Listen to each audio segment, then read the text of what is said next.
பொதிகை தொலைக்காட்சி நேயர்கள் அனைவருக்கும் வணக்கம். பாரத நாட்டின் முப்படைகளின் கொடிநாள் விழா இன்று டிசம்பர் 7 கொண்டாடப்பட்டு வருகிறது நாடு முழுவதும். இன்று இந்த சிறப்பு நேரலை நிகழ்ச்சிக்கு நம்மளுடைய நிலையத்திற்கு சிறப்பு விருந்தினராக வந்திருக்கிறவர் யார் அப்படின்னு பார்த்தீங்கன்னா lieutenant general Bobby Mathew sir. வீர வணக்கம் சார். வணக்கம். எப்படி இருக்கீங்க sir? Very well, thank you. Thank you sir. Sir, இப்போ உங்களை பற்றி கொஞ்சம் சொல்லுங்க. என்ன சொல்லணும், நான் ஒரு ஆர்மி ஃபேமிலியில், நம்ம அப்பா ஆர்மி ஆஃபீஸர் என்ன. We are 2 brothers. Both joined the army. He joined the Officers Training Academy. I joined the National Defense Academy 1975. அங்கே 3 வருஷம் ட்ரைனிங் பண்ணேன். அது முடிஞ்சு 1 year ட்ரைனிங் IMA டெரடூனில் பண்ணேன். And then I got commissioned into the Kumaon Regiment in 1978. Okay, அதாவது sir ஃபுல்லாக அவருக்கு கொஞ்சம் தமிழ் இதாக இருக்கும். ஸோ அதனால் அவர் பேசுகிறதுல சில வார்த்தைகள் புரியல அப்படின்னா நான் உங்களுக்காக சொல்லுவேன். அதை சார் ஃபஸ்ட்டே சொல்லியிருந்தார். அதனால் நான் உங்களுக்காக சொல்கிறேன் நேயர்களுக்கு. இப்போது ஒரு ஃபேமிலியிலேருந்து ஒரு நபரை நாட்டுக்காக இந்த மாதிரியான வீர பணியை செய்கிறதுக்கு அனுப்புறது ஃபேமிலி மெம்பர்ஸ் ரொம்பவே தயக்கம் காட்டுவாங்க. ஆனால் உங்களுடைய ஃபேமிலி முழுவதும் பார்த்தீங்க அப்படின்னா நாட்டுக்காகவே சேவை செஞ்சுருக்கீங்க. அதை பற்றி கொஞ்சம் சொல்லுங்கள், எப்படி அது? என்ன சொல்லணும், நம்ம யங் ஏஜ்ல தான் எல்லாருமே மோட்டிவேட், ஒரு லைஃப், ஒரு வே ஆஃப் லைஃப் தான் அது ஆர்மியில். அப்போ நமக்கு டவுட்டே கிடையாது ஸ்கூல் முடிஞ்சிட்டு என்ன ப்ரொஃபஷன் சூஸ் பண்ணணும். அப்போ அது செகண்ட் சாய்ஸே கிடையாது, only one choice, and Indian army. Okay sir. இப்போ நீங்கள் என்ன பொறுப்புகளில் இருந்திருக்கீங்க அப்படிங்கிறதையும் கொஞ்சம் சொல்லுங்கள். எப்போ நீங்கள் கடைசியாக எங்கே இருந்து ரிட்டையர்ட் ஆனீங்க அப்படிங்கிறது? நான் 78 முடிஞ்ச டூக்குமாவ் பராலே, north east, JNK border, Sikkim border எல்லாருமே சர்வ் பண்ணக்கு ஆப்பர்ச்சுனிட்டி கிடைச்சேன்.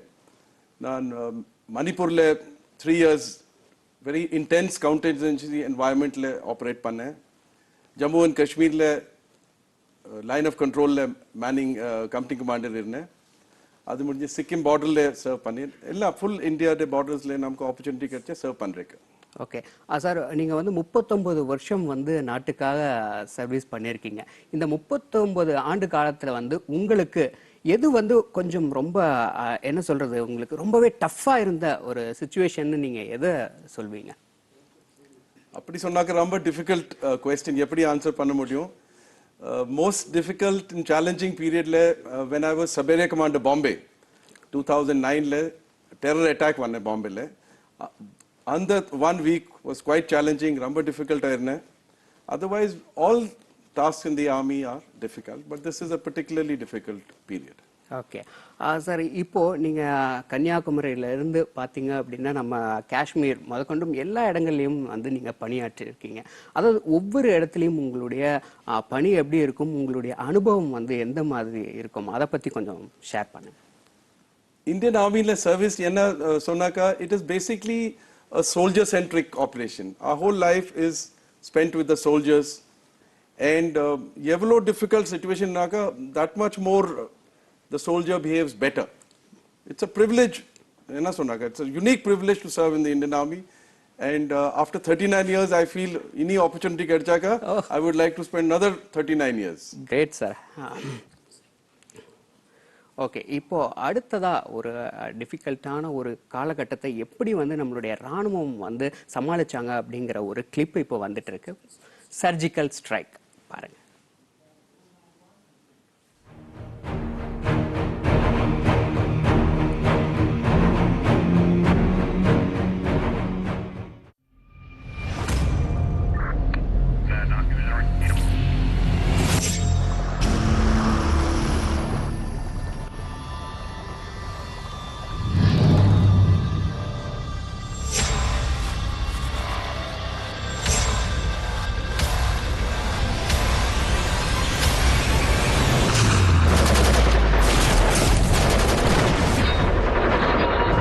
ஒரு பயங்கர தாக்குதல். அந்த சமயத்துல தான் நாங்க தகுந்த பதிலடி கொடுக்கணும்னு உணர்ந்தோம். எதிரிகள் நமக்கு ஏற்படுத்தினதை விட பன்மடங்கு அதிக பாதிப்பை நாம அவங்களுக்கு ஏற்படுத்தணும்னு தீர்மானிச்சோம்.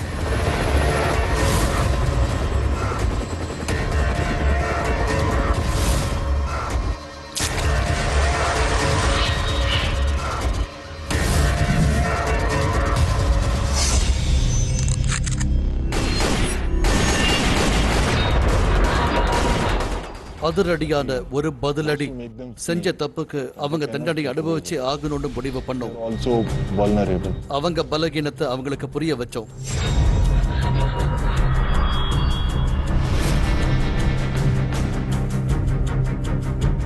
எல்லைக்கு அப்பால் அடையாளமற்ற எதிரிகள். Maximum attrition to the enemy. எதிரி எதிர்பார்க்காத அளவுக்கு அவனுக்கு சேதத்தை ஏற்படுத்தணும். நடுங்க வைத்த நடவடிக்கை.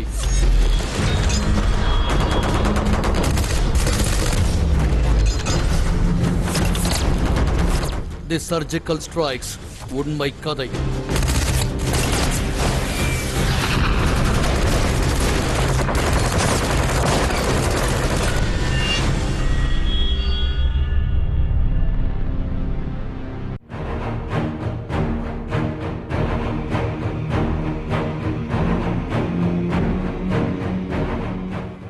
ரியல் இந்தியன் ஆர்மியுடைய சர்ஜிக்கல் ஸ்ட்ரைக் அந்த வீடியோ கிளிப்பை பார்த்தீங்க. உண்மையாலுமே நமக்கு வந்து இவ்வளோ ஒரு கடினமான ஒரு சேவையை வந்து நம்ம வீரர்கள் வந்து பண்ணிட்டு இருக்காங்க அப்படின்னு தான் சொல்லணும். ரொம்ப கிளியர் கட்டாக ரொம்ப துல்லியமாக பண்ண காட்சியை இப்போ நம்ம பார்த்தோம். மெய்சிலிருக்க வைக்கிற ஒரு காட்சியை தான் நம்ம பார்த்தோம் சார். இப்போ பார்த்த இந்த வீடியோ கிளிப்பை பற்றி கொஞ்சம் சொல்லுங்கள் sir. Surgical strike enna irukka, I'll try and explain it first. Sure, sir. And in the vast frontage le or coordinated manner le number of operations has been done for the first time. And surgical yes solra quick insertion, quick destruction and quick return back to base. So that is why the word is used surgical. Upon just like a surgeon eppadi operation pandra goes avukku enna enga pono theriyum enna pannano knowledge irukku. Similarly, military tactics le surgical strike nu sonnaka quick, crisp and decisive. Adle nare training veno, nare coordination veno, ye minimum casualties. In fact, no casualties is accepted. So this type of operation in this scale over a ivlo periya frontage le line of control le first time பண்ணிட்டு. Okay sir. இப்போ பார்த்தீங்கன்னா நம்ம நாடுகளில் வந்து 1962 சீனாவுடனான ஒரு போர் ஆகட்டும், அதுக்கப்புறமா 1965 மற்றும் 1971 பாகிஸ்தானுடனான போர், அதுக்கப்புறம் 1998 கார்கில் வார், இதெல்லாம் வந்து இந்த மாதிரி நிறைய நம்ம வந்து எதிர்கொண்டிருக்கோம், நம்ம நாடு வந்து எதிர்கொண்டிருக்கோம். ஸோ இப்போ பார்த்தீங்கன்னா இந்த கார்கில் வாரை பற்றின ஒரு வீடியோ தான் இப்போ நம்ம பார்க்க போகிறோம் சார். பாருங்கள். நம்ம தூர்தர்ஷனுடைய பொதிகை தொலைக்காட்சியுடைய சிறப்பு படைப்பாக இப்போ நம்ம பார்க்க போகிறோம் கார்கில் வாருடைய தொகுப்பு காட்சி.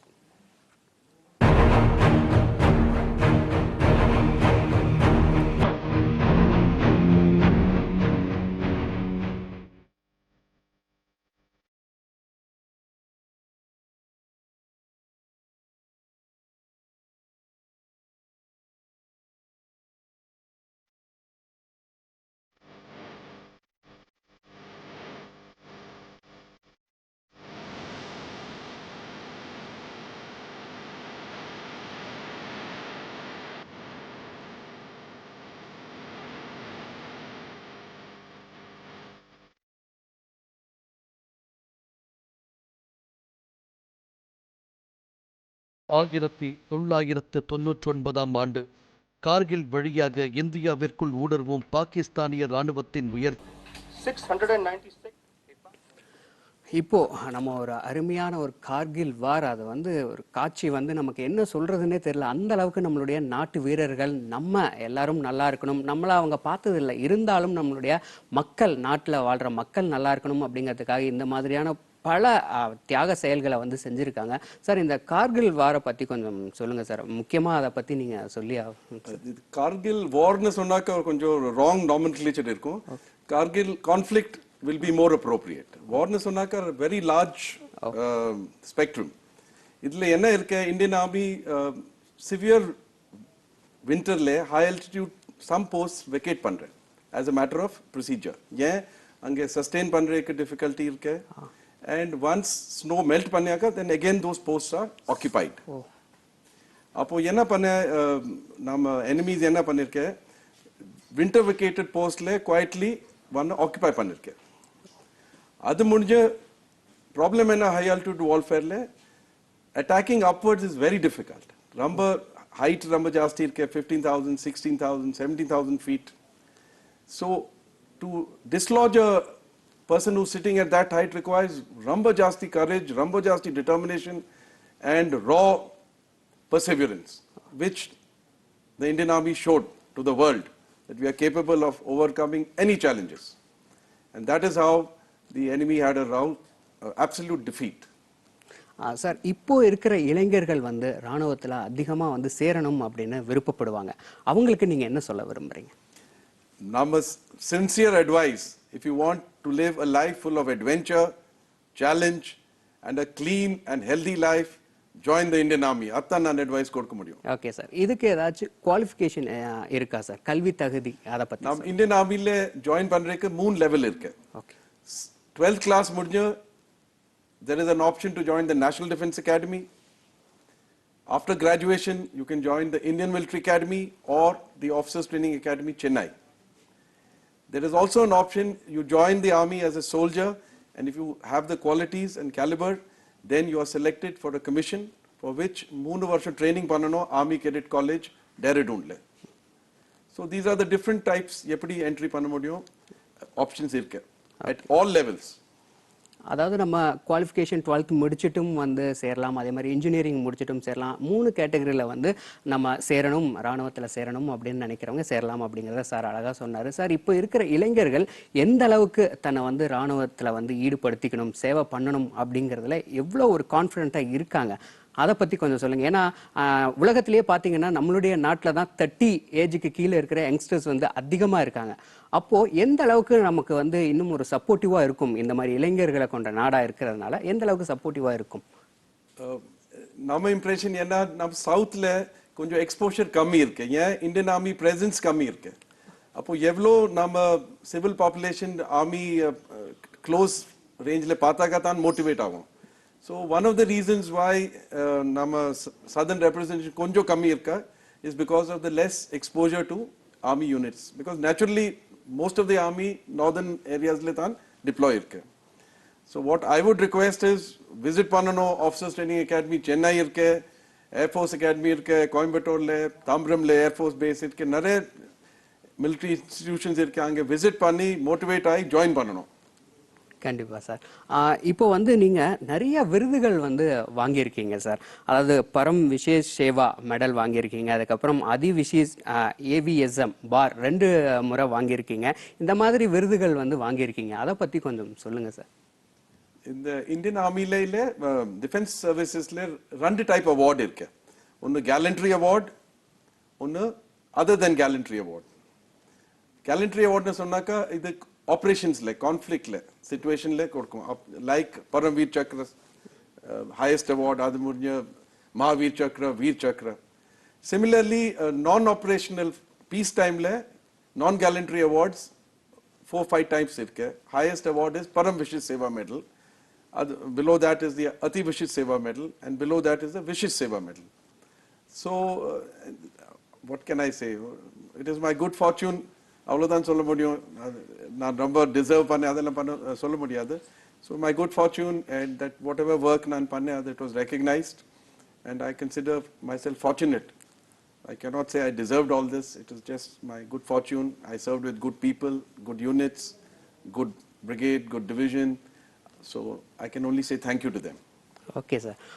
இப்போ அடுத்ததாக நம்ம கார்கில் அந்த போரை பற்றின இன்னொரு சிறப்பு தொகுப்பு நம்மளுடைய பிரத்யேகமாக பொதிகை தொலைக்காட்சி வந்து இப்போது தயாரிச்சிருக்காங்க. அதுதான் நம்ம பார்க்க போகிறோம். பார்க்கலாம்.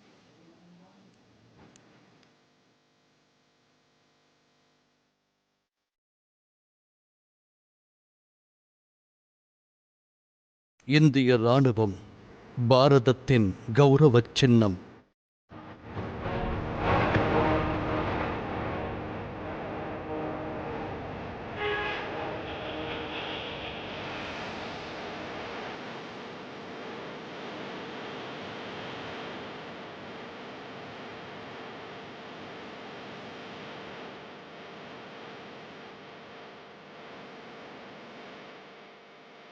நூற்று 25 கோடி இந்தியர்கள் எந்த காவலாளி மீது உள்ள நம்பிக்கையின் பேரில் நிம்மதியாக தங்கள் கனவு வாழ்க்கையை தொடர முடிகிறது. நாம் அனைவரும் உறங்கும் போது நம் தேசத்தின் எல்லையில் பாலைவன இரவின் நட்சத்திர வானின் கீழ் கண் விழித்து காப்பவர் யார்? மனதை பதைபதைக்கச் செய்யும் துயரங்கள் மற்றும் மிக பாதகமான சூழல்களிலும் முன்னேறி வந்து நம் கரங்களை பிடித்து நமக்கு ஆறுதல் அளிப்பவர்கள் யார்? நான் இந்திய அரசியல் சாசன அமைப்பு சட்டங்களுக்கு என்றென்றும் நிலைநிறுத்துவதற்காக பாடுபடுவேன். அதற்காக எனது உயிரையே தியாகம் செய்ய வேண்டி வந்தாலும் தயங்க மாட்டேன். எனக்கான சுய வசதிகளும் ஓய்வும் பாதுகாப்பும் எப்போதுமே முதன்மை வகிக்காது என்ற உறுதியோடு சரித்திரம் படைக்கும் சாதனை பயணத்தில் அடியெடுத்து வைப்பவர்கள் யார்?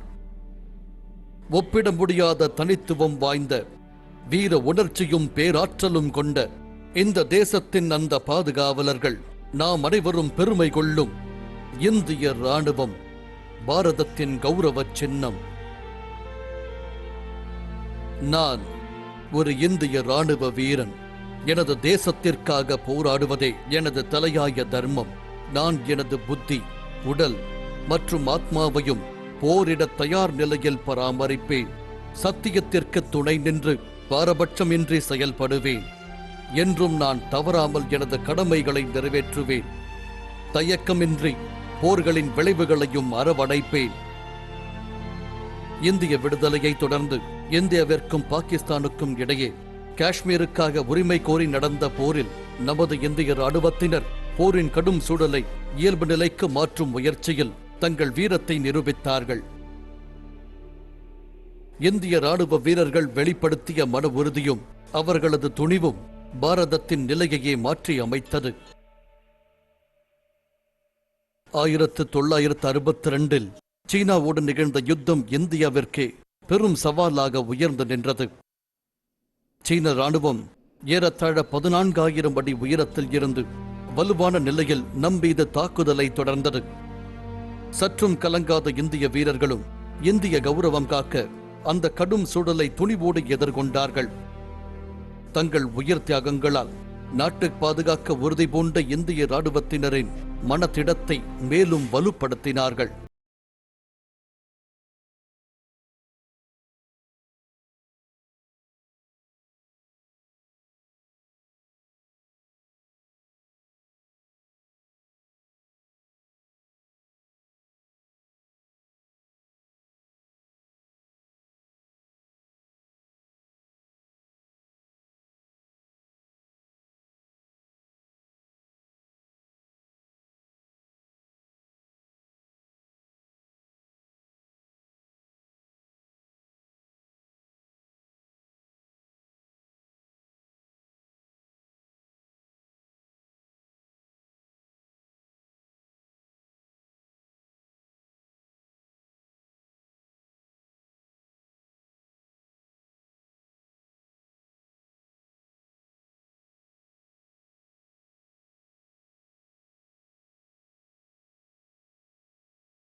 யுத்தத்தில் இந்திய ராணுவத்தின் ஆயிரக்கணக்கான வீரர்கள் தங்கள் இன்னுயிரை தியாகம் செய்ய நேர்ந்தது. ஆனால் இறுதியில் இந்திய ராணுவத்தினர் அவர்களது ஈடு இணையற்ற வீரத்தை நிரூபிக்கும் விதமாக யுத்தத்தில் வென்று கோடிக்கணக்கான இந்தியர்களின் இதயங்களில் இடம் பிடித்து முன் உதாரணங்களாக பதிந்தனர். கார்கில் யுத்தத்தில் கேப்டன் விக்ரம் பத்ராவின் தியாகம் நம் தேசத்தினர் அனைவருக்குள்ளும் புதியதொரு வீர உணர்ச்சியை விதைத்தது. இன்றும் நமது ராணுவத்தினர் தங்களுக்கென்ற சுய அடையாளமே இல்லாத பகைவர்களுக்கு எதிராக போரை தொடர்கிறார்கள். சுருங்கச் சொன்னால் அன்றாடம் இந்திய ராணுவம் ஓர் மறைமுக யுத்தம் நடத்துகிறது. ஜம்மு காஷ்மீரை சேர்ந்த துர்கம் பிரதேசத்தில் எல்லை கடந்து ஊடுருவும் தீவிரவாதிகளை தடுத்து நிறுத்துகிறார்கள். அவர்களில் ஒருவர் கூட மக்கள் வாழும் இந்திய பகுதிகளுக்குள் ஊடுருவ நேர்ந்தால் நமது ராணுவமும் மாநில காவல்துறையும் துணை ராணுவப் படையும் ஒன்றிணைந்து தீவிரவாதிகளின் நோக்கங்களை முறியடிக்கின்றன. தேசத்தின் தொலைதூர பகுதிகளிலும் அங்கு வாழும் மக்களுக்கு நன்மை செய்கிறார்கள். வேற்று மண்ணில் வாழும் இந்திய குடிமக்களின் பாதுகாப்பிற்கும் முழுமையாக பொறுப்பேற்று நமது இந்திய ராணுவம் சிறப்பாக செயல்படுகிறது. சில வருடங்கள் முன்பு யேமன் மற்றும் லிபியாவில் சங்கடத்தில் இருந்த இந்தியர்களை இந்திய விமானப்படையும் கடற்படையும் இணைந்து சிறப்பாக செயல்பட்டு மீட்டு வந்தார்கள். இந்திய ராணுவம் பல காலமாக ஆண்களுக்கான கடமையாற்றும் மையமாக விளங்கி வந்தது. இன்று அதில் மகளிருக்கும் இணையான பொறுப்பளிக்கப்பட்டுள்ளது. அத்துடன் அதன் அடிப்படையில் 2016ஆம் ஆண்டில் 3 இளம் பெண்கள் போர் விமானங்களை இயக்கும் முதல் விமான ஓட்டிகளாக பெருமை பெற்றனர். வீரத்தின் விளைநிலங்களான ஜான்சி ராணி மற்றும் வேலு நாச்சியார் பிறந்த இம்மண்ணில் நவநாகரீக இந்திய மங்கையும் அவர்களை பின்பற்றி தேச சேவையில் ஈடுபட்டுள்ளனர். இந்திய ராணுவத்தின் அடையாளமாக திகழ்வது அவர்கள் போர்க்களத்தில் வெளிப்படுத்தும் வீரம் மட்டுமல்ல, மனிதகுல சேவையிலும் மிக உயரிய அளவில் ஈடில்லா புகழை ஈட்டியிருக்கிறார்கள்.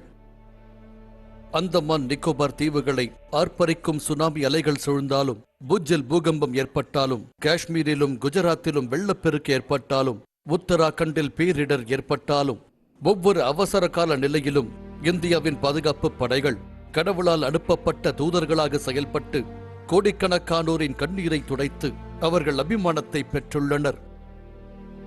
சர்வதேச அளவில் பல தேசங்களில் அரசாங்கங்கள் வாயிலாக அமைக்கப்பட்ட அமைதியை நிலைநாட்டும் முயற்சிகளிலும் நமது இந்திய வீரர்கள் தங்கள் சுய பாதுகாப்பை பொருட்படுத்தாமல் ஈடுபாட்டுடன் செயல்பட்டுள்ளனர். இதனால் சர்வதேச அளவில் இந்தியா தொடர்பான கண்ணோட்டம் வரவேற்கத் தகுந்த மாற்றம் ஏற்பட்டுள்ளது. நமது இந்திய ராணுவம் நமது நட்பு நாடுகளோடு இணைந்து ராணுவ பயிற்சியிலும் ஈடுபடுகிறது. இதன் வாயிலாக தீவிரவாதத்தை கையாள புதிய அணுகுமுறைகள் தொடர்பான பரிச்சயம் பரஸ்பரம் பகிர்ந்து கொள்ளப்படுகிறது. புதிய ஆயுதங்கள், உபகரணங்கள் மற்றும் புதிய தொழில்நுட்பங்களை தங்களது அன்றாட நடவடிக்கைகளில் ஈடுபடுத்துவதற்கு புதிய பயிற்சிகளில் ஈடுபடும் அவசியமும் உண்டாகிறது. கடலோரத்தில் அமைந்திருக்கும் பிரதேசங்களை பாதுகாக்கும் பொறுப்பு இந்திய கடற்படையிடம் ஒப்படைக்கப்பட்டுள்ளது.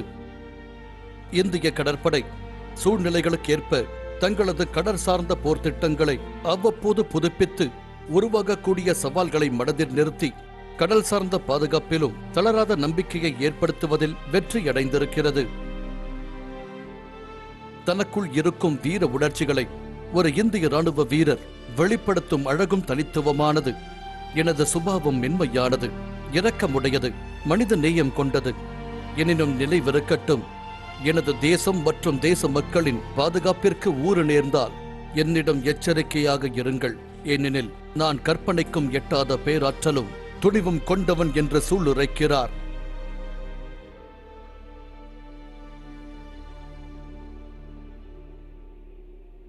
இதனால் தான் நமது இந்திய ராணுவத்தைச் சேர்ந்த ஆயிரக்கணக்கான ஓய்வு பெற்ற மற்றும் பணியில் இருக்கும் வீரர்கள் நாடு முழுவதிலும் இந்திய ராணுவத்தின் பண்பாடு, கடமை உணர்ச்சி, சகிப்புத்தன்மை, நல்ல நெறிகள் மற்றும் தன்னலமற்ற நோக்கங்களை வெளிப்படுத்தி வருகின்றார்கள்.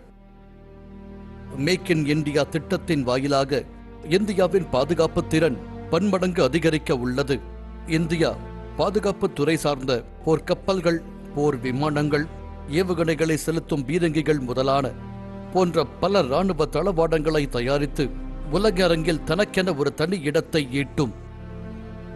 சாகச செயல்கள் வாயிலாக ராணுவத்தின் பல நிலைகளில் உள்ளவர்கள் மனபலத்தையும் தலைமை தாங்கும் தன்மையையும் பெறுகிறார்கள். அதற்கான பயிற்சி வாயிலாக நம் ராணுவ வீரர்கள் உலகில் பல போட்டிகளில் வென்றுள்ளனர். அதில் குறிப்பிடத்தகுந்தோர் மில்கா சிங், கர்னல் ராஜ்யவர்தன் சிங் ராத்தோர், சுவேதார் விஜயகுமார், நாயக் சுபேதார் ஜீது ராய், பிளைட் லெப்டினன்ட் ஷீகா பாண்டே போன்றவர்கள் குறிப்பிடத்தக்கவர்கள். பச்சை வண்ணம், நீல வண்ணம் மற்றும் வெள்ளை சீருடை அணிந்த இந்த வீரர்கள் வழக்கத்திற்கு மாறான ஈடுபாடும் சாதிக்கும் நோக்கமும் உடையவர்கள். இவர்கள் உடலில் ஓடும் இரத்தத்தில் தேசத்தின் மீதான பற்றானது குறைவில்லாமல் நிறைந்திருக்கிறது. இந்திய மண்ணின் ஒவ்வொரு அடி நிலத்தையும் பாதுகாக்க இவர்கள் இறுதி மூச்சு வரை போராடும் தன்மை கொண்டவர்கள். தேசத்திற்காக உயிர் நீக்கும் இந்த வீரர்களின் அன்னைகள் இறுதியாக அவர்களுக்காக சிந்தும் கண்ணீரும், அவர்கள் மனைவிகள் தங்கள் மங்கல அடையாளங்களை துறக்கும் போதும் கூட தங்களுக்கு ஏற்பட்ட அந்த பெரும் இழப்பிலும் இந்த தேசத்திற்காக மேலும் தியாகம் செய்ய வேண்டும் என்ற உணர்வே அவர்கள் உள்ளங்களில் மேலெழுகிறது. அப்படிப்பட்ட வீர அன்னையரும் சகோதரிகளும் வணங்கத்தக்கவர்கள், போற்றப்பட வேண்டியவர்கள். இதுபோன்று இன்னும் பல அன்னையரின் வாரிசுகள் இந்திய கடல், தரை மற்றும் விமானப்படையில் இணைந்து வாழ்வின் ஒவ்வொரு கணமும் இந்திய நன்மைக்காக பாடுபடுகின்றனர்.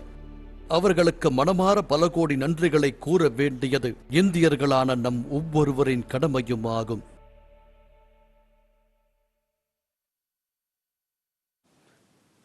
இவ்வளோ சாகசம் வந்து பண்ணியிருக்காங்க.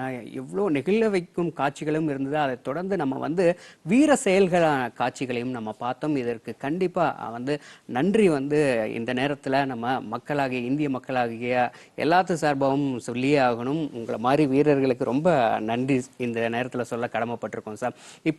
இப்போ நம்ம பார்த்தோம் அந்த வீடியோ கிளிப்பில் என்னென்னா முப்படை வீரர்களும், அதாவது இராணுவம் ஆகட்டும், அதுக்கப்புறம் கடற்படை ஆகட்டும், விமானப்படை ஆகட்டும், இந்த மாதிரி முப்படை வீரர்களும் ஒரு இக்கட்டான நிலைமையில வந்து நாட்டுக்காக வந்து சேவை செஞ்சுட்டு இருக்காங்க. அதை பத்தி சொல்லுங்க சார். நான் என்ன, my personal belief என்ன, there is no greater glory than giving your life for your country.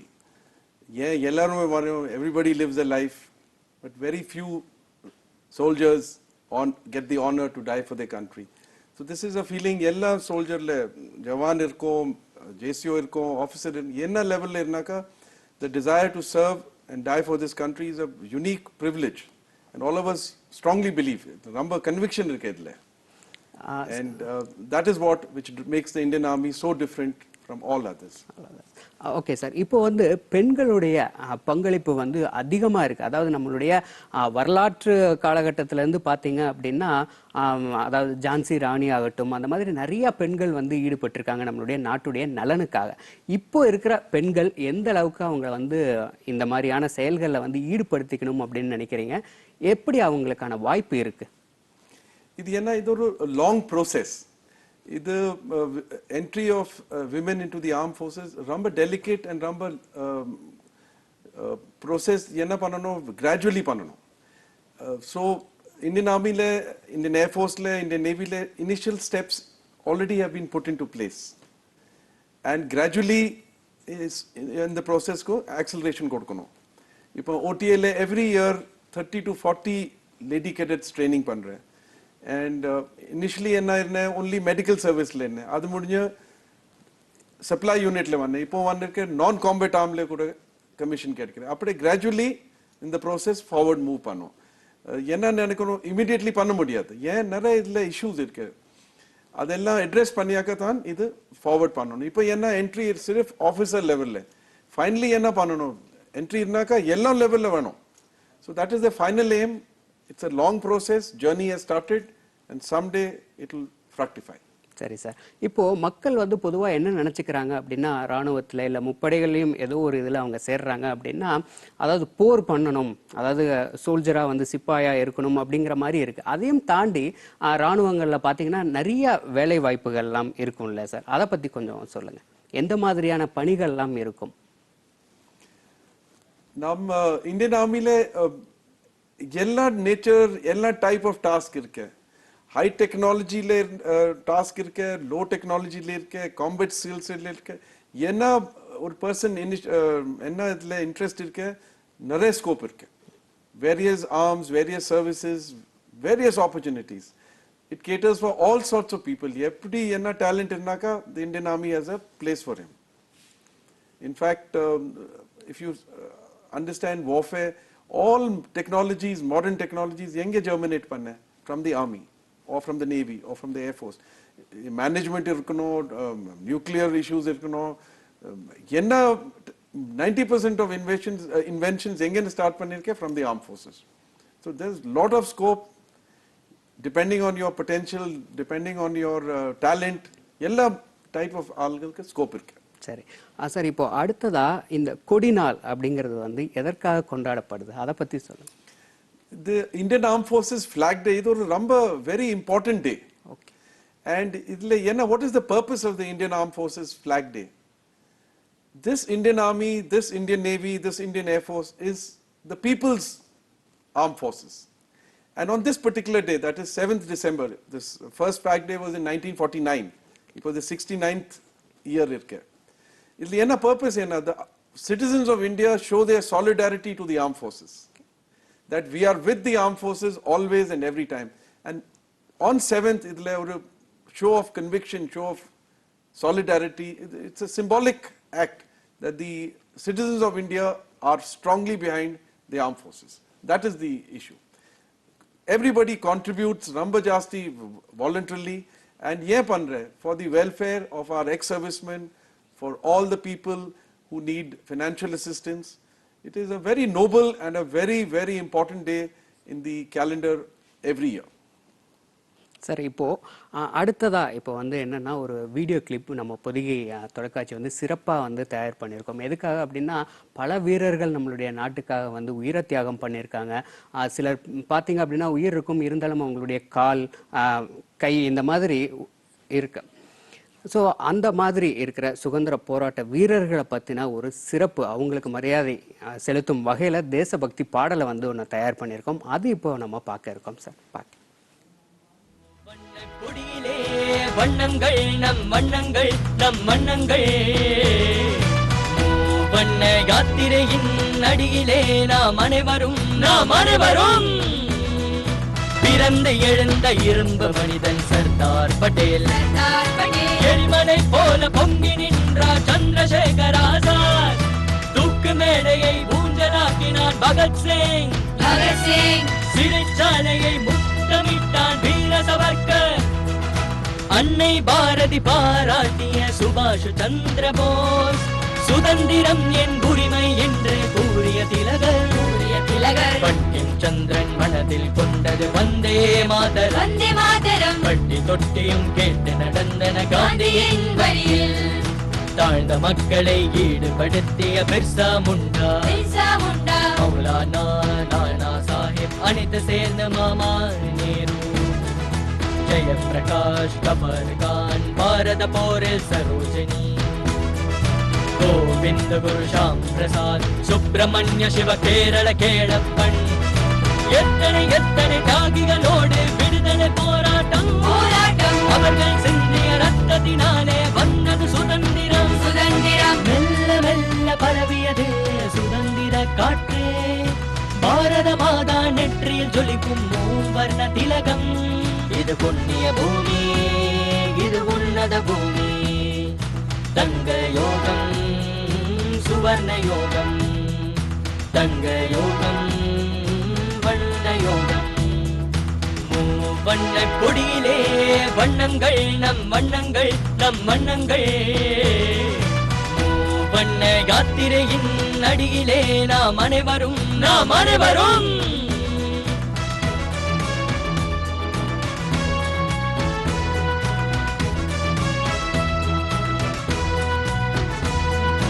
கொடியினை தூக்கி உயிரை விட்டான் திருப்பூர் குமரன். கப்பலை ஓட்டி வெள்ளையரை எதிர்த்தான் பாபுசி. ராணுவத்திலே பெண்களை சேர்த்தால் லக்ஷ்மி சேகல். வீரனாகவே தூக்கிலேறினான் மருது பாண்டியன். பாடி பாடியே மக்களை ஈர்த்தார் மகாகவி பாரதி. தூக்கு மேடையை பஞ்சமெத்தை என்றான் கட்டபொம்மன். வீரபாண்டிய கட்டபொம்மன் மக்களை சேர்த்து போராடினார் முத்துராமலிங்க தேவர். எளியவனை வலியவனாக்கினார் எங்கள் காமராஜர். இமய முதல் குமரி வரை, சௌராஷ்டிர முதல் அருணாச்சலம் வரை, அம்பேத்கர் காட்டிய வழியில் நாம் எல்லோரும் நடந்திடுவோம். பிரதம மந்திரி மோதியின் வழியில் வெற்றியினை நாம் அனைவரும் காண்போம். சொல்லில் இணைவோம், பாட்டில் இணைவோம், வீடு வீடாக நெஞ்சம் நிறைந்து மூவண்ண யாத்திரையில் சேருவோம். மூவண்ண கொடியிலே வண்ணங்கள் நம் வண்ணங்கள் நம் வண்ணங்கள். மூவண்ண யாத்திரையில் அடியிலே நாம் அனைவரும் எத்தனை எத்தனை தேசபக்தனின் தியாகம். எத்தனை எத்தனை தேசபக்தனின் தியாகம். அதனால் வந்தது பாரத மண்ணுக்கு யோகம். தங்க யோகம் வண்ண யோகம் தங்க யோகம் வண்ண யோகம் மூவண்ண கொடியிலே வண்ணங்கள் நம் வண்ணங்கள் நம் வண்ணங்கள் மூவண்ண யாத்திரையின் அடியிலே நாம் அனைவரும் நாம் அனைவரும் நாம் அனைவரும் மூவண்ண யாத்திரை மூவண்ண யாத்திரை மூவண்ண யாத்திரை மூவண்ண யாத்திரை மூவண்ண யாத்திரை மூவண்ண யாத்திரை. எத்தனை எத்தனை உயிர்கள், எத்தனை எத்தனை தியாகிகள் வந்து அவங்களுடைய உயிரை வந்து தியாகம் பண்ணி இந்த அளவுக்கு நம்மளுடைய நாட்டை 2020 அப்துல் கலாம் ஐயா அவர்கள் கண்ட கனவுக்கு வந்து வழிவகுத்தவங்க இத்தனை பேர் அப்படிங்கிறத இந்த பாடல் மூலமா நம்ம பார்த்து தெரிஞ்சுக்கிட்டோம். சார், இப்போ நீங்க வந்து ராஜஸ்தான் பாலைவன பகுதியில் வந்து டொல்கோர் பொறுப்புல வந்து இருந்திருக்கீங்க. இந்த பொறுப்புல சில பேர் மட்டுமே வந்து இந்தியாவில் வந்து இருந்திருக்காங்க. அதை பத்தி சொல்லுங்க, அந்த அனுபவம் பத்தி சொல்லுங்க. 12 core area of responsibility, they also call it desert core. ஏன் கோர்னு சொன்னாக்கா ஆர்மியில் நிறைய லெவல் ஆஃப் ஃபார்மேஷன்ஸ் இருக்கு. ஹையஸ்ட் லெவலில் ஆர்மி ஹெட் குவார்ட்டர்ஸ் இருக்கு, அது முடிஞ்சு கமாண்ட் ஹெட் குவார்ட்டர் இருக்கு, கமாண்ட் ஹெட் குவார்ட்டர் அதில் பிலோ இருக்கு core head quarter, and core அதில் பிலோ கோரில் டிவ் ஹெட் குவார்ட்டர். அப்படி அப்போ கோர் டெசர்ட் கோர்னு சொன்னாக்கா ராஜஸ்தான் அண்ட் குஜராத் ஏரியாவில் responsibility. Very different terrain, pure desert, semi-desert, coastal area, the run of Kutch, ரொம்ப challenging terrain இருக்கு and ரொம்ப ஒரு challenging task. அது secure பண்ணணும், to keep it secure, and ரொம்ப ஜாஸ்தி frontage இருக்கு. So it has been a challenging task and it was very enjoyable. And I consider myself very privileged that the Indian Army gave me this opportunity. I'm very thankful about it. அருமை sir. Sir, இப்போ அடுத்ததா இப்போ இருக்கிற இளைஞர்கள் 2020 நோக்கி வந்து நம்ம போய்கிட்டு இருக்கோம். இப்போ இருக்கிற இளைஞர்களுக்கு நீங்க என்ன சொல்ல விரும்புறீங்க சார்? என்ன நான் அட்வைஸ் சொல்ல முடியும்? Join the Indian Army, serve this great country and make the difference, see the difference, be part of the difference. இதான் நான் சொல்றேன். ஒரு இங்கிலீஷ்ல ஒரு poetry இருக்கு.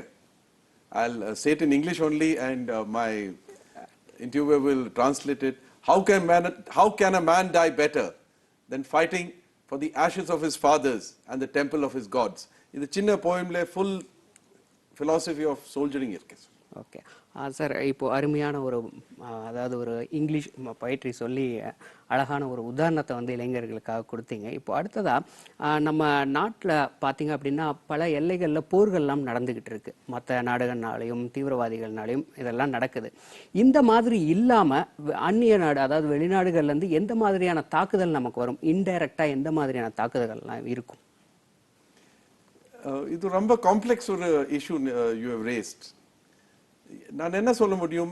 இப்போ இந்த செஞ்சுரியில் என்ன கன்வென்ஷனல் வார்னு சொன்னாக்கா சான்சஸ் ரொம்ப கம்மி. ஹைபிரிட் வார், அன்கன்வென்ஷனல் வார், அதான் இனி is the order of the day. And இதில் அன்கன்வென்ஷனல் வார்னாக்கா, ஹைபிரிட் வார்னாக்கா, maximum our enemies want to weaken India by supporting elements in India with entire resources coming from across. So it's a very complex issue. We have to be very careful. While we should ensure that our external threats are under control, it is very imperative that internal security le ramba jasti concern vano, ramba jasti attention kodukano, because this is where I feel our enemies will try to exploit the internal situation. Okay sir, இப்போ 10th மட்டுமே வந்து சில பேர் வந்து முடிச்சிருப்பாங்க. அதுக்கு மேலே படிக்கிறதுக்கு விருப்பம் இல்லை, நாட்டுக்காக சீக்கிரமாக நான் வந்து நாட்டுக்காக சேவை செய்யறதுக்கு வந்துடணும் அப்படின்னு வந்து சில இளைஞர்கள் வந்து விருப்பப்படுவாங்க. அவங்க அப்படி 10th முடிச்சுட்டு வர முடியுமா? 10th இப்போ என்ட்ரி எல்லாம் சோல்ஜர் லெவலில் பண்ண முடியும். ஏன் நிறைய செலெக்ஷன் சென்டர்ஸ் இருக்கு அண்ட் எவ்ரி 3-4 months அதில் இன்டர்வியூ வர எல்லாம் நியூஸ் பேப்பரில் இன்டர்நெட்டில் இருக்கு. And only thing, very high standard of physical fitness வேணும். Okay sir. Unless you qualify in those physical tests, very difficult medical test இருக்கு. அது ரெண்டு clear பண்ணியாக்கா அது முன்னே ஒரு entrance exam இருக்கு. அது clear பண்ணாக்கா 10th standard முடிஞ்சிட்டு கூட ஜாயின் பண்ண முடியும் சோல்ஜர் லெவலில். ஓகே, இவ்வளோ அதாவது ஸ்டேஜஸ் இருக்குன்னீங்க, அவங்க எப்படி அவங்கள வந்து தயார்படுத்திக்கிறது, எந்த மாதிரி இப்பயே இருந்து தயார்படுத்திக்க முடியும்? அதுக்கு என்ன சிங்கிள் பர்பஸ், என்ன யங் ஏஜ்ல பிசிக்கல் ஃபிட்னஸ், ஜெனரல் அவேர்னஸ் இதெல்லாம் யங் ஏஜ்ல ப்ராக்டிஸ் பண்ணணும். இது இல்லைக்கு டைம் வந்தாக்க அப்போ ப்ரிப்பேர் பண்ணணும். It is a continuous process from your younger டேஸ்ல பிசிக்கல் ஃபிட்னஸ் வேணும், பிசிக்கல் பாடி ஃபிட் வேணும், ஜெனரல் அவேர்னஸ் வேணும், ஜெனரல் நாலேஜ் வேணும். இதெல்லாம் பண்ணியாக்க ரொம்ப ஈஸியாக செலக்ட் ஆகணும். ஓகே, இப்போ ஸ்கூல் லெவலில் பார்த்தீங்க அப்படின்னா, ஸ்கூல் லெவலே ஆகட்டும், காலேஜ் லெவலே ஆகட்டும், என்சிசியில் நிறைய பேர் மாணவர்கள் பார்த்தீங்கன்னா ரொம்ப ஆர்வமாக வந்து கலந்துக்கிட்டு சேவை செஞ்சுட்டு இருப்பாங்க. அவங்க வந்து எந்த அளவுக்கு அடுத்த கட்டமான நம்மளுடைய இந்த சேவைக்கு வர முடியும்? கரெக்ட். என்சிசிக்கு ஸ்பெஷல் கோட்டா இருக்கு. என்எஸ்சி சர்டிஃபிகேட் பாஸ் பண்ணியாக்கா ரிட்டன் எக்ஸாம் எக்ஸ்கியூசர் அப்படி நிறைய ஆப்பர்ச்சுனிட்டிஸ் இருக்கு. So my advice to all my young friends, young students, join the National Cadet Corps. It is like being in the Indian Army. It's a stepping stone. adle training panniyaka nare discipline varum, nare patriotism feeling varum, and it will also help eppadi apna C certificate ellam pass panni qualify பண்றதுக்கு கொஞ்சம் help இருக்கும், assist. Okay sir, இப்போ அடுத்ததா மணிப்பூரில் வந்து 1999 வந்து தீவிரவாதிகள் அச்சுறுத்தல் தாக்குதல் இருந்தது. அதை பற்றி சொல்லுங்கள். அந்த நேரத்தில் நீங்கள் வந்து பணியாற்றி இருக்கீங்க, அங்கே அந்த அனுபவம் எப்படி? இது ரொம்ப நல்ல question. Fighting a seen enemy is easy. Enemy பார்த்தாக்கா அவரை டிஸ்ட்ராய் பண்ண ஈஸி டாஸ்க். கவுண்டர் இன்சர்ஜென்சியில் enemy is not seen. It's a very difficult task to neutralise a enemy whom you cannot see. So insurgency and normal conflict le ittan problem. Normal war le things are more clear. Counter insurgency le enna very unclear. Number the situation is very dynamic. Adle every soldier, every JCO, every officer has to be alert 24 hours. Yengene enna danger varre nobody can assume before. It requires very very high levels of concentration, and it requires much superior skills than fighting conventional war. Appo naan ena feel pandra insurgency operations are the most difficult operations, and the Indian Army has shown to the world that its techniques and its methods are second to none. Okay sir, இப்போது நீங்கள் சொன்னீங்க Indian army வந்து நம்ம உலகத்துக்கு காமிச்சதுன்னு. உலகத்திலேயே பார்த்தீங்கன்னா தரைப்படையில் 4வது இடம், அதாவது பலமிக்க ஒரு 3வது இடம் வகிக்குது. இந்த அதை பற்றி கொஞ்சம் சொல்லுங்கள் சார். இது நான் இந்தியன் ஆர்மி பிரேஸ் பண்ணல, but every time I go abroad, every time I meet my foreign friends, there is one institution which everybody is proud of, which is envious of, and that the institution Indian Army le enna course vacancy kedchaka everybody wants to come, and I can say with justifiable pride that this institution is something India can really be proud of. Not only India, all Indians. Okay sir, இப்போ வந்து பேரண்ட்ஸ்க்கு, அதாவது பசங்களுக்கெல்லாம், அதாவது ஸ்டூடெண்ட்ஸ்க்கெல்லாம் வந்து ரொம்ப இன்ட்ரெஸ்டாக இருக்கும், நம்ம வந்து ஆர்மியில் சேரணும், அண்ட் முப்படைகளில் எதுலேயோ ஒன்று வந்து நம்ம சேவை செய்யணும் அப்படின்னு ரொம்ப விருப்பமாக இருப்பாங்க. ஆனால் வீட்டில் வந்து அப்பாவோ இல்லை அம்மாவோ வந்து வேண்டாம் அப்படின்னு சொல்லுவாங்க. அப்படி இருக்கிற பெற்றோர்களுக்கு நீங்கள் என்ன சொல்ல விரும்புகிறீங்க? நான் என்ன அட்வைஸ் கொடுக்க முடியும்? You must do what your heart wishes. This is a simple success, simple mantra in life. என்ன desire இருக்கு அது fulfill பண்ணணும். So if your heart says நான் இந்தியன் ஆர்மில சர்வ் பண்ணணும், இந்தியன் ஏர்ஃபோர்ஸ்ல சர்வ் பண்ணணும், இந்தியன் நேவில பண்ணணும், you must go ahead, and your father and mother will finally agree, and they will appreciate your ability to take up this challenge. So even if initially அவர் no பண்ணாக்க, don't lose heart. நம்ம focus இருக்கணும், என்ன achieve பண்றேக்க அது பண்ணுங்க, அவர் எல்லாம் support பண்ணும், எனக்கு டவுட்டே கிடையாது. ஓகே சார், அதாவது அவங்களுக்கு வந்து என்னன்னா போனால் உயிர் வந்து போயிடுமோ அப்படிங்கிற ஒரு பயம் இருக்குது. அப்படி இருக்கிறவங்க, ஆனால் நீ போ, ஆனால் இந்த மாதிரி சோல்ஜர் இது அந்த மாதிரி வேண்டாம் அப்படின்னு விருப்பப்படுவாங்க. அப்படி இருக்கிறவங்களுக்கு எந்த மாதிரியான, அதை தாண்டி எந்த மாதிரியான போஸ்டிங்க்கு அவங்க போகலாம் அப்படிங்கிறத கொஞ்சம் சொல்லிடுங்க. இல்லை, அதான் நான் இங்கிலீஷ் போயிட்ரி சொன்னேன். which better way can you die than dying for your country? And everybody dies. இன்னைக்கு என்ன சொல்ல முடியும்? எவ்வளோ கேஜுவலிட்டி இருக்கு ரோட்ல. I mean these are dying and all, அதுல ஒரு இஷ்யூ கிடையாது. நமக்கு தெரியவே தெரியாது வார்ல ஆகணும். So dying and all is not an issue. It is எவ்வளோ கரேஜ் இருக்கு. And I'm sure everybody understands. So dying and living is one issue. The second issue is living a life of honor, living a life of pride, and to say that you have served your country well. It's the main issues in life. Wealth, fame, idella temporary. What is permanent is what you can do for your motherland. This is conviction, nam belief, and my advice to all my young friends, to serve your motherland, to wear the uniform. There's no greater honor than this. Ithan advice kodukka mudiyum, sincere request pannirukken. Okay sir. இப்போ அடுத்ததா உலகத்திலேயே பார்த்தீங்கன்னா மிக உயரமான ஒரு போர் நடக்கிற இடம் ஒரு அப்படின்னு பார்த்தீங்கன்னா சியாச்சன் நம்ம சொல்லலாம். அங்கே வந்து ரொம்ப மைனஸ் டிகிரியில் வந்து உங்களுக்கு 65 டிகிரியில் வந்து உங்களுக்கு இருக்கும். அப்படி இருக்கும்போது அதாவது எதிரிகளை எப்படி எதிர்கொள்றது, அதுக்கு முன்னாடி இந்த நேச்சரை வந்து எப்படி அவங்க எதிர்கொள்றது, எப்படி சார் அதை பற்றி? ரொம்ப பெர்டினன்ட் கொஸ்டின் சொன்னேன். சியாச்சன்ல ஹைட் எவ்வளோ ரொம்ப ஜாஸ்தி, 22,000 ஃபீட்ல. Enemy danger kamidan. The danger is from nature. Extreme cold, frostbite, and health conditions. So idellam mind le vechirke turnover pandre soldiers ku 3 months 6 months le turnover panlo. Ye jasti ange stay panniyaka health rambo damage aidum. Even staying for 30 days le damage agum. But there are many issues involved. So we try and turn over the soldiers quickly. அவருக்கு நிறைய clothing எல்லாம் ரொம்ப high ஸ்டாண்டர்டில் இருக்கு, equipment கூட special இருக்கு, snow scooters அதெல்லாம் provision இருக்கு. But still staying at such heights, surviving is a challenge, you have said correctly.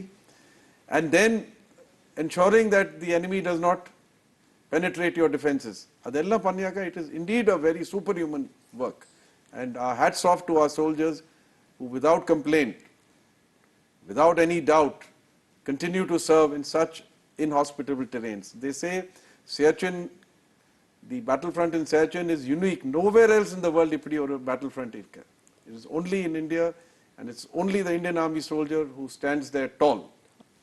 Okay sir. இப்போ ஆஸ் அ லீடராக நீங்கள் வந்து அவங்களுக்கு எந்த மாதிரியான மோட்டிவேஷன் நீங்கள் கொடுக்குறீங்க, அண்ட் எவ்வளோ நாளுக்கு ஒருக்கா அவங்க வந்து அதாவது வேற இடத்துக்கு மாறுவாங்க? நான் சொன்னேன் இல்லையாமா, ஒரு 90 days turn over பண்ணிடணும்.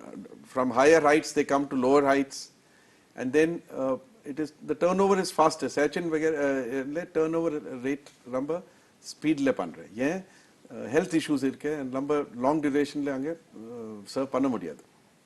Okay sir. இப்போ அடுத்ததா இப்போ மறுபடியும் நம்மளுடைய இளைஞர்கள்கிட்ட தான் நம்ம வரணும். என்ன அப்படின்னா நம்மளுடைய நாட்டிற்கு இந்த மாதிரி சேவை பண்ணுறதுக்கு எவ்வளோ பேர் நமக்கு தேவைப்படும், அதாவது ஆண்டுக்கு அப்படிங்கிறது இவ்வளோ பேர் நமக்கு தேவைப்படும் அப்படின்னு ஏதாச்சும் கணக்கு இருக்கா, எண்ணிக்கை இருக்கா? சாரி கொஞ்சம் கிளாரிஃபை பண்ணுங்க. ஐ மீன் வருஷத்துக்கு நம்மளுடைய பாதுகாப்பு படைக்காக சேர்றதுக்காக இவ்வளோ நபர்கள் தேவைப்படும் அப்படிங்கிற மாதிரி நான் இப்படி ஆன்சர் கொடுக்குறேன். ஒரு 1 yearல approximately 60,000 people retire. அப்போ ரிட்டையர்மெண்ட் பார்த்தாக்கா அப்போ 60,000 people enroll, கரெக்ட்? எவ்வளோ எக்ஸிட் பண்ற அவ்வளோ இன்டேக். அண்ட் அபவுட் 2,000 ஆஃபீஸர் லெவல்ல 2,500 would be the intake every year. ஓ, அப்போ அந்த அளவுக்கு வந்து எப்படி இளைஞர்கள் வந்து தயார்படுத்திக்கணும்? இப்போ நிறைய இன்ஃபர்மேஷன் இருக்கு, நெட்ல இருக்கு, நிறைய பிரிண்ட் மீடியால இருக்கு, எலக்ட்ரானிக் மீடியா. கொஞ்சம் research panniyaka, every information is available. My request to all my young friends, search out, reach out, and knowledge is there waiting to be plucked. Ipo not olden age illaya onnume information illa, but nare information irke, information overload. Net la irke, books irke, nare guides irke. So there is no issue, only interest வேணும். Okay sir. OTA courses பற்றி சொல்லுங்க, short term courses அந்த மாதிரி. ஓடிஏல என்ன main purpose என்ன, to train young men and women for short service commission. அது start பண்ணியப்போ short service commission was 5 years. அது முடிஞ்சு அது 5 + 5 10 years ஆயிட்டு. Presently இப்போ 5 + 5 + 4. This is the option, and adle some people get permanent commission, those who meet the criteria, and the balance of the people, the officers who do not get permanent commission, most of them get absorbed in very challenging and very promising careers என்ன சொல்லணும், everybody with that army exposure does well. And whether it is army or civil, he makes a mark for himself. Okay, இதற்கான qualification என்ன sir? Same qualification. நான் என்ன சொன்னேன், third லெவலில் கிராஜுவேஷனில் normal graduation degree இருக்கணும், யா technical graduate engineering என்ன, both these entries ஓடிஎல்ல பண்ண முடியும், இந்தியன் மிலிட்ரி அகாடமியில் என்ட்ரி பண்ண முடியும். ஆப்ஷன்ஸ் இருக்கு ரெண்டு லெவலில். ஓகே சார், இப்போ வந்து பிஏ ஆர்ட்ஸ் எக்கனாமிக்ஸ் அந்த மாதிரிலாம் எடுத்திருப்பாங்க, அந்த ஸ்டூடெண்ட்ஸ் வந்து இதை அட்டெண்ட் பண்ண முடியுமா? அவர் நான் சொன்னேன் இல்லையா, நார்மல் கிராஜுவேட் இருக்க, டெக்னிக்கல் என்ட்ரி ரெண்டும் இருக்கு. ஓகே ஓகே சார், ரெண்டு என்ட்ரி இருக்கு, ஷார்ட் சர்வீஸ் நான் technical and short service technical. நான் டெக்னிக்கல்னு சொன்னாக்கா அதர் தேன் இன்ஜினியரிங் எல்லாம் நான் டெக்னிக்கல்ல வரும். டெக்னிக்கல்னு சொன்னாக்கா technical graduates who are engineering graduates. Okay sir, நேயர்களுக்காக இந்த ஓடிஏ பற்றி கொஞ்சம் விரிவாக இன்னும் கொஞ்சம் சார். என்ன சொல்றேன், I had the privilege of being commandant of the Officers Training Academy, and நான் என்ன ஃபீல் பண்றேன், it is the finest academy in the world. And ஏன் நான் சொல்றேன், in terms of size it is much smaller than the Indian Military Academy, but the level of training, the level of infrastructure is better than anywhere in any military academy in the world. This is my conviction. Okay okay sir, இப்போ அடுத்ததா இந்த கொடிநாள் வந்து முப்படைக்குமான ஒரு நாளாக கொண்டாடிட்டு இருக்கோம். அதாவது இதில் வந்து பப்ளிக் வந்து சோல்ஜர்ஸ்க்காக அவங்களுடைய தியாகத்துக்காக வந்து சில அமௌண்ட்ஸ் எல்லாம் வந்து கலெக்ட் பண்ணி நம்ம அவங்களுக்கு கொடுத்துட்டு இருக்கோம். இதை பற்றி கொஞ்சம் சொல்லுங்க. இப்போ ரொம்ப ஈஸியா இருக்கு. பேமெண்ட் கான்ட்ரிபியூஷன், பேமெண்ட் சொல்ல முடியாது, contribution you can do via the flag day, buying flags through the Sainik board etc. You can do online payment. Okay, Kendriya secretariat Sainik செக்ரட்டேரியட்ல ஆன்லைன் பேமெண்ட் பண்ண முடியும். வில் வேணும் ஹெல்ப் பண்றதுக்கு, வில் வேணும் சாலிடாரிட்டி எக்ஸ்பிரஸ் பண்றதுக்கு. Methods are many. நம்ம drawing ரூமே பெட்ரூம்ல இருந்து கம்ப்யூட்டர் நெட் பிடிச்சாக்கா பேமெண்ட் பண்ண முடியும் online. Okay sir. And my request to all my countrymen, it's a noble cause, it's a noble day, contribute and show your solidarity for the Indian Armed Forces. Okay sir, அதாவது நீங்கள் சொன்னீங்க இந்த கொடிநாள் அப்படிங்கிறது வந்து இந்த அவங்களுடைய மணி மூலமாக கான்ட்ரிபியூட் பண்ணுற ஒரு விஷயம் மட்டும் இல்லை, அதாவது நாங்கள்லாம் உங்களுக்கு வந்து உறுதுணையாக ஒரு சப்போர்ட்டாக இருக்கோம் அப்படிங்கிறத பற்றி நீங்கள் சொல்லியிருந்தீங்க. அதாவது எந்த அளவுக்கு, அதாவது கலாச்சார வகையிலையும் அதை மக்கள் வந்து அவங்க கூட எப்படி தொடர்பில் இருக்கிறதுக்கு எப்படி முடியும் அப்படிங்கிறத சொல்லுங்கள் சார். See, சார் அதுக்கு முன்னாடி இப்போ ஃபிளாக் டேவுக்காக ஒரு வீடியோ பொதிகை தொலைக்காட்சி வந்து பிரத்யேகமாக வந்து தயார் பண்ணியிருக்கோம், அதை பார்க்க.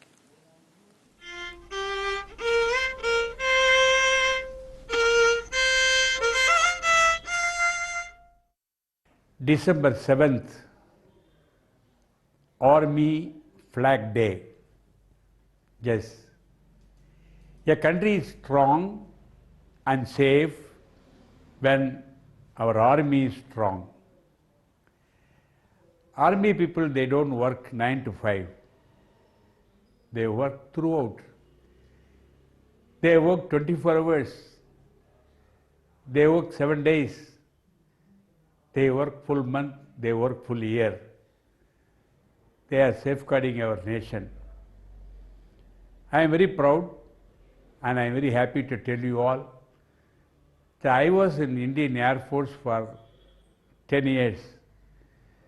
I was in Delhi, I was in Jammu Kashmir. When there was a Bangladesh war took place, I was in Jammu seeing the war. So I know the value of the army people. So we respect army, we salute army. On this flag day, we will salute the army. Jai Hind.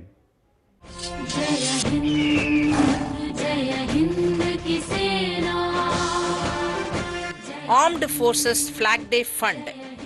படை வீரர்கள் கொடிநாள். நிதி அனுப்ப வேண்டிய வங்கி Punjab national bank. Account number 30300100179875. IFSC PUNB 03083000. மேலும் விவரங்களுக்கு www.ksb.gov.in ஐ தொடர்பு கொள்ளுங்கள். நடிகர் டெல்லி கணேஷ் அவர்கள் பார்த்தீங்க அப்படின்னா ஒரு எக்ஸ் சர்வீஸ் மேனாக இருந்தவர். அவர் வந்து நாட்டு வீரர்களுக்கு எந்த அளவுக்கு வந்து உற்சாகம் கொடுக்குற வகையில் பேசினார் அப்படிங்கிறத பார்த்துருப்பீங்க. அதை தொடர்ந்து நம்ம வந்து நம்மளால் முடிஞ்ச ஒரு பங்களிப்பை வந்து பேங்க் டீட்டெயில்ஸ் கொடுத்துருப்பாங்க. அதை நீங்கள் நோட் பண்ணியிருப்பீங்க. அதுக்கு வந்து உங்களால் முடிஞ்ச அமௌண்ட்டை வந்து நீங்கள் சென்ட் பண்ணுங்க அப்படிங்கிறத நான் சொல்லிக்கிறேன். சார், இவ்வளோ நேரம் இந்த 1 hour வந்து சில வீடியோ கிளிப்பிங் பார்த்தது, அப்புறம் உங்கள் கூட பேசினது எனக்கு வந்து ரொம்ப வந்து எனர்ஜெட்டிக்காக நம்ம நாட்டுக்காக வந்து இந்த 1 hour லைவ் வந்து உங்க கூட வந்து நான் அதை ஸ்பெண்ட் பண்ணி ரொம்ப அருமையாக வந்து இருந்தது. மறக்க முடியாத ஒரு நாளாக வந்து எனக்கு அமைஞ்சது சார். அதுக்கு ரொம்ப நன்றி. நிலையத்திற்கு வந்து நான் கேட்ட கேள்விகளுக்கு வந்து பொறுமையாக அழகாக பதில் சொன்னதுக்கும் நன்றி சார். ரொம்ப தேங்க்ஸ். ரொம்ப தேங்க்ஸ். ஜெய் ஹிந்த். ஜெய் ஹிந்த்.